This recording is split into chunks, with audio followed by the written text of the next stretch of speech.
नमस्कार, स्वागत है आपका बिहार समाचार में। तो बिहार की बड़ी खबरों पर बात करने से पहले आपसे एक छोटी सी अनुरोध है, कृपया वीडियो को एक प्यारा सा लाइक अवश्य कर दीजिएगा। आपका लाइक करना ही हमारी मेहनत का फल होता है। खबर को पहले सुर्खियों में देखिए तो नीतीश सरकार ने किसानों के आंदोलन के बीच में बड़ा फैसला कर लिया है। अब बिहार में किसानों को नहीं मिलेगा डीजल अनुदान अब बंद। तेजस्वी यादव ने ऐलान कर दिया है कि किसान आंदोलन के समर्थन में और किसान विरोधी काले कानून के विरोध कल यानी 4 दिसंबर को बिहार के सभी जिला मुख्यालय पर राजद और महागठबंधन द्वारा धरना प्रदर्शन किया जाएगा। और कह दिया गया है कि पूंजी परस्त इस किसान विरोधी एनडीए सरकार को हटा कर ही दम लेंगे। चिराग ने कर दिया सरेंडर, बड़ी खबर आ रही है अब तक की बड़ा सवाल। और सीएम नीतीश को जेल भेजने की बात करने वाले चिराग पासवान अब नहीं करेंगे आलोचना। अगले 6 महीने तक एक भी बात सरकार के विरोध में नहीं बोलेंगे। एनडीए में वापसी की बिहार रहे हैं जुगाड़, ये भी बड़ा सवाल। बिहार से माकपा ने केंद्र सरकार को चेतावनी दे दी है, यदि किसानों के साथ इंसाफ नहीं हुआ तो पूरे बिहार को जाम कर दिया जाएगा, पूरे बिहार का चक्का जाम। किसानों ने सरकार को चेतावनी दी है कि तीनों कानून खत्म करने के लिए संसद का विशेष सत्र बुलाइए, लेकिन वापस कीजिए। और जब तक ये कानून रद्द नहीं होगा तब तक आंदोलन जारी रहेगा। और चेतावनी दे दी गई कि दिल्ली जाम कर दिया जाएगा और 5 दिसंबर को देश भर में पुतले जलाए जाएंगे, दिल्ली जाम कर दिया जाएगा। और उसी के साथ उत्तर बिहार में 8 दिसंबर से परिचालन बंद करने की धमकी, उत्तर बिहार का भी चक्का जाम। जहां तेजस्वी यादव ने 10 लाख सरकारी नौकरी देने का वादा किया तो वहीं एनडीए की सरकार ने 19 लाख रोजगार देने का वादा किया है। तो वादे को अब पूरा किया जा रहा है। बिहार में सरकारी नौकरी की बहार, बताऊंगा कि कहां कहां बम्पर बहालियां निकली है। पीएचईडी विभाग में निकलेंगे 784 पद के लिए वैकेंसी। अंचलों में 2136 डाटा एंट्री ऑपरेटर की होगी बहाली। विक्रम में कंपनी के ऑफिस पर 2 बाइक पर सवार 4 अपराधियों ने की गोलीबारी। इस पर आरजेडी पटना का कहना है कि आज बिहार में नागरिकों की जान की कीमत अपराधियों की गोलियों, उनके दुस्साहस और अहंकार से अधिक नहीं है। कानून व्यवस्था अपनी न्यूनतम स्थिति में पहुंच चुका है, जहां पुलिस और सोई हुई नीतीश सरकार पर अपनी जान के लिए विश्वास करना मूर्खता है। अपनी जान खुद बचाइए। वारदात पर वारदात, आखिर कहां से आ रहे हैं हथियार बिहार में? आरजेडी का कहना है कि आपराधिक वारदातें आसमान छू रही है। पुलिस से अपराधियों के बजाय आम नागरिक अब डरते हैं। कानून व्यवस्था इतनी दयनीय स्थिति में है कि आम आदमी घर से बाहर निकलने से भी डरता है। आरजेडी ने ये 2 बड़े सवाल पूछे हैं। अब तक की सबसे बड़ी खबर, कोरोना के अंत का शुभारंभ हो गया है। फाइजर वैक्सीन ब्रिटेन में अप्रूव हो गई है। अब कोरोना की दवा आ गई। दुनिया का पहला कोरोना वैक्सीन को मंजूरी मिल गई है। 1 साल के बाद दुनिया में कोरोना के खात्मे की दवा आ गई। भारत भी प्रयास कर रहा है कि इस वैक्सीन को लाया जाए और इसके साथ ही 4 विकल्प हैं भारत के लिए, बताऊंगा पूरी खबर। गोपालगंज शराब कांड में पुलिस मुख्यालय का बड़ा खुलासा हुआ। आरोपी पुलिस अफसरों और कर्मियों को मिली थी कम सजा। आम आदमी की रीढ़ की हड्डी वैसे भी महंगाई ने तोड़ दी है। और एक बड़ा झटका, एलपीजी सिलेंडर अब 50 रुपए महंगा हो गया है। 14 किलो वाला सिलेंडर अब 742 रुपए में मिलेंगे पटना में। तो वहीं 19 किलो के कॉमर्शियल गैस सिलेंडर के लिए 1426 रुपए देने होंगे। कोरोना की वैक्सीन अब भारत में भी आने वाली है, लेकिन बिहार में तैयारी जोरों शोरों से।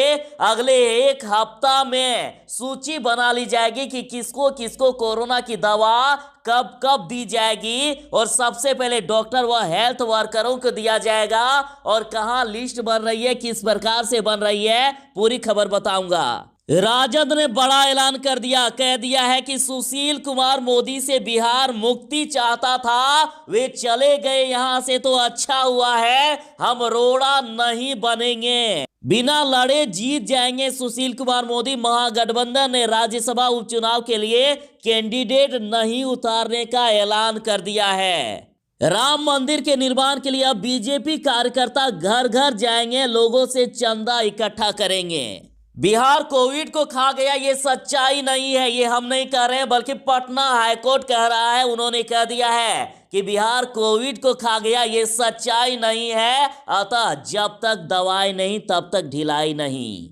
भले ही नीतीश कुमार मुख्यमंत्री बन गए हैं, लेकिन कम सीटें उनकी आई है। इस बार बीजेपी बड़े भाई के रूप में है, तो ऐसे में नीतीश कुमार की बेबसी साफ रूप में देखी जा रही है। और भाजपा ने नीतीश को एक बात के लिए साफ तौर पर मना कर दिया।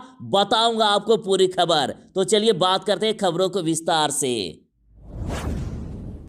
किसानों ने सरकार को चेतावनी दे दी है और कह दिया है कि तीनों कानून खत्म करने को संसद का विशेष सत्र बुलाया जाए। कृषि कानूनों के खिलाफ आंदोलन कर रहे किसान मानने को तैयार नहीं है। बुधवार को करीब 5 घंटे की पंचायत के बाद किसानों ने चेतावनी दे दी है, केंद्र सरकार विशेष सत्र बुलाकर इन कानूनों को रद्द कर दे, वरना दिल्ली जाम कर देंगे। उन्होंने दिल्ली जाम कर देने की चेतावनी दे दी और 5 दिसंबर को देश भर में पुतले जलाए जाएंगे, ये भी चेतावनी। किसानों ने कहा है कि केंद्र सरकार पंजाब के किसानों के अलावा पूरे देश के किसान नेताओं को बुलाए और बात करे। किसानों ने कहा कि न्यूनतम समर्थन मूल्य व्यवस्था जारी रहने की लिखित गारंटी मिले और एमएसपी से कम कीमत पर खरीद को अपराध घोषित कर दिया जाए। बड़ी खबर है, बिना लड़े जीत जाएंगे सुशील कुमार मोदी। महागठबंधन ने राज्यसभा उपचुनाव के लिए कैंडिडेट नहीं उतारा है, सुशील मोदी निर्विरोध रह गए हैं। और सबसे बड़ी बात तो ये कि राजद ने कह दिया है कि बिहार सुशील मोदी से मुक्ति चाहता है, इसलिए हम रोड़ा नहीं बनेंगे, जाने दो उसे बिहार से दूर।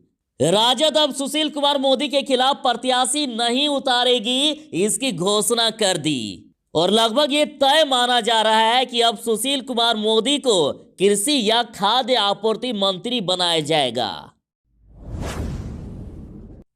अब तक की सबसे बड़ी खबर, कोरोना के अंत का शुभारंभ हो गया। फाइजर वैक्सीन ब्रिटेन में अप्रूव हो गई है। ब्रिटेन आम लोगों को टीके की मंजूरी देने वाला दुनिया का पहला देश बन गया। दुनिया में कोरोना वायरस के आने के 1 साल के बाद उसके खात्मे की दवा आ गई है। ब्रिटेन ने बुधवार को अमेरिका कंपनी फाइजर और जर्मन कंपनी बायोएनटेक की संयुक्त कोरोना वैक्सीन के आपात इस्तेमाल को मंजूरी दे दी है। इसी के साथ 3 ट्रायल पूरे कर चुके वैक्सीन को मंजूरी देने वाला ब्रिटेन दुनिया का पहला देश बन गया। और सबसे खास बात, अगले 1 हफ्ता के बाद और क्रिसमस के पहले ही 8 लाख डोज के साथ ब्रिटेन के आम लोगों को टीका लगने शुरू भी हो जाएंगे। और इस वैक्सीन को प्राप्त करने के लिए भारत भी ट्राई कर रहा है। और देखिए, भारत के पास 4 विकल्प है, 3 वैक्सीन आखिरी चरण के ट्रायल में है, तो भारत के पास भी जल्द ही कोरोना की दवा उपलब्ध हो जाएगी और बिहार वालों को कोरोना की दवा फ्री में मिलने वाली है। यदि बात करें कोरोना की दवा की, तो देखिए बिहार में भी कोरोना वैक्सीन का तीसरे चरण का ट्रायल शुरू हो गया है। और बड़ी खबर आ रही है कि कोरोना वैक्सीन सबसे पहले डॉक्टर व हेल्थ वर्कर्स को दिया जाएगा। सिविल सर्जन कार्यालय में लिस्ट भी बनाई जा रही है। अब आपके इंतजार की घड़ियां खत्म होने वाली है। बहुत ही जल्द कोरोना की दवा आ जाएगी और इसको लेकर बिहार स्वास्थ्य विभाग तेजी से तैयारी शुरू कर दी है। और इसी कड़ी में पटना सिविल सर्जन कार्यालय जिले के सभी अस्पतालों में कार्यरत डॉक्टर और स्वास्थ्य कर्मी की सूची तैयार कर रहा है। और प्राप्त जानकारी के मुताबिक 1 सप्ताह के अंदर ये सूची तैयार कर ली जाएगी। मतलब सरकारी अस्पतालों में सूची 1 सप्ताह के अंदर तैयार हो जाएगी। वहीं निजी अस्पतालों से भी वहां कार्यरत डॉक्टर से लेकर सभी स्वास्थ्य कर्मी की जानकारी मांगी जा रही है। निर्धारित फॉर्म में ये जानकारी भर कर देना होगा। बिहार में सरकारी नौकरी की बहार, तो जहां तेजस्वी यादव ने यह कहा था कि जीतने पर 10 लाख बिहारियों को सरकारी नौकरी देंगे, तो वहीं एनडीए सरकार ने कह दिया था कि 19 लाख बिहारियों को रोजगार मिलेगा। तो अब वादे के अनुसार नौकरियां देने का सिलसिला स्टार्ट हो गया है। बिहार में सरकारी नौकरी का सिलसिला स्टार्ट। सबसे पहले तो असिस्टेंट प्रोफेसर के लिए आवेदन की तिथि बढ़ा दी गई है। अब 10 दिसंबर तक आवेदन की तिथि है। तो वही बड़ी खबर है कि पीएचडी विभाग में निकलेंगे 784 पद।